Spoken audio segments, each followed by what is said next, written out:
On the way home from work, I decided to stop by Best Buy and pick up the new release of The Cure's seminal album, Disintegration.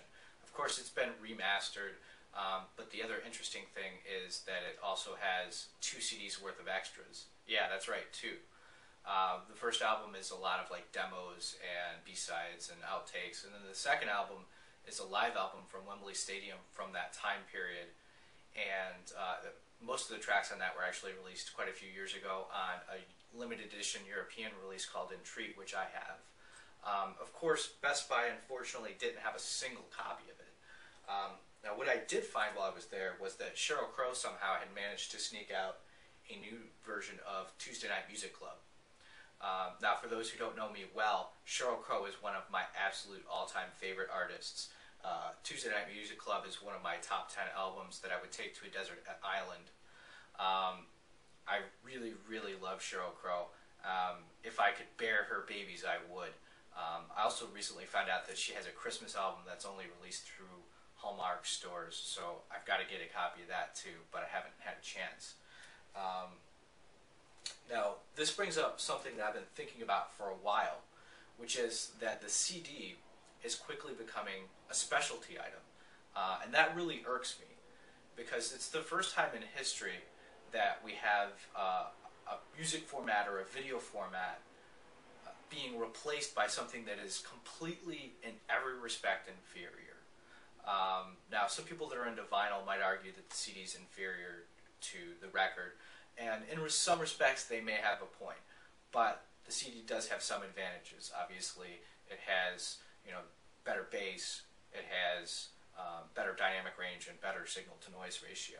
So that argument isn't as clear-cut, but when we're talking about your average download from the iTunes store or a lot of those major services versus a CD, the CD just spanks those.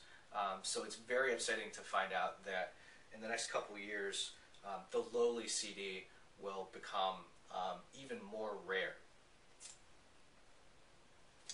Now, one of the things with this release that I'm really worried about is the trend to add too much dynamic compression to things. So I'm hoping that they didn't absolutely crush the dynamic compression of this album.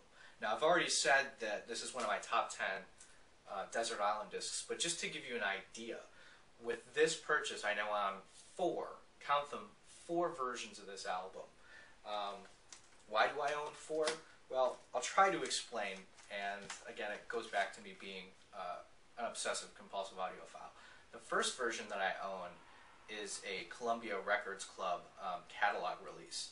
Now, this one has always sounded really digital and really closed in and just really unpleasant to listen to. So a couple years later, in the used bin of a CD store, I picked up the actual release. This is the one that was sold in stores. It does sound a little better.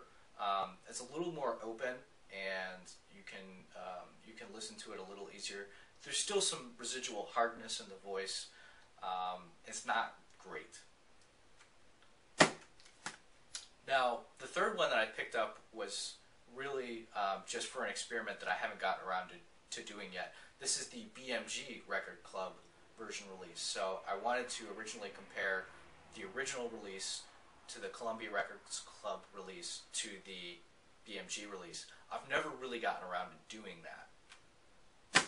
Of course, now I have the remastered edition, so the comparison will be the remastered edition versus the original record store release versus the Columbia release versus the BMG release.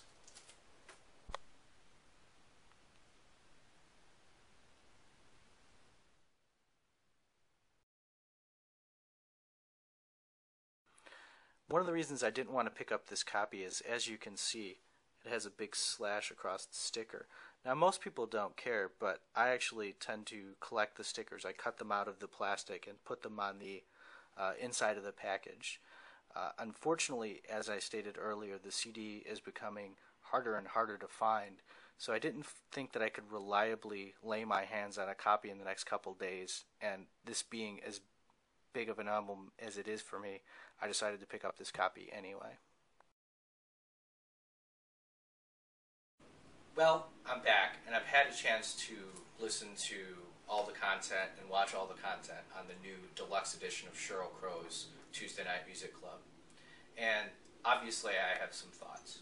The remastering version isn't a revelation. There's a little bit more bass, which allows things to sound a little richer and a little fuller.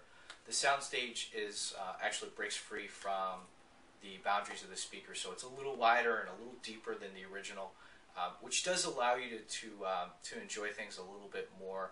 It allows you to pick out distinct melodic lines a little easier, but no real revelations there. The second disc, the extras, there's a mixture of things on here.